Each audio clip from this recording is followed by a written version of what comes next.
The performance of all roof coverings is based in part on the slope of the roof surface. As the slope of the roof decreases, water drainage is slowed and the potential for water intrusion or roof leaks increases because of the greater potential of water traveling under the roof covering. Now, the slope of a roof is expressed as the proportion of the vertical to the horizontal, and the slope is the ratio of the vertical rise to the horizontal run, where the run is some portion of the entire span. This ratio is often expressed as inches per foot. And there are three types of roofs. There's flat, low, and conventional roofs, and they each have their corresponding slopes.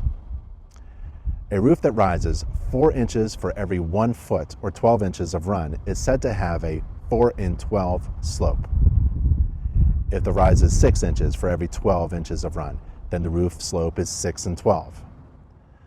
The slope can be expressed numerically as a ratio.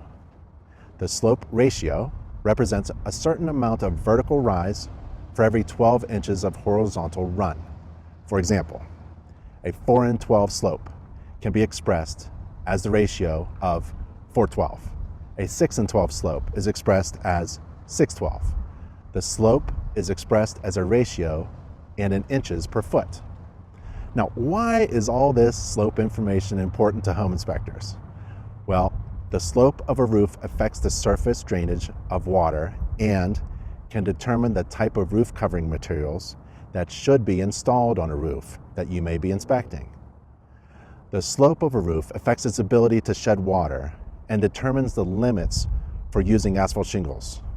Asphalt shingle roofs should be used only on roof slopes 212 or greater. Asphalt shingle roofs are designed to shed water and are not meant to serve as a waterproof barrier. Most asphalt shingles may be used on roof slopes from 412 to 2112 using standard application methods. Asphalt shingles may be used on slopes from 212 to 3.912 if special low slope application procedures are followed. A home inspector will usually find roll roofing materials installed on slopes less than 412. Now, the International Residential Code, the IRC, specifies minimum requirements for roof coverings in relation to slope and mandates the use of roof covering manufacturer's installation instructions.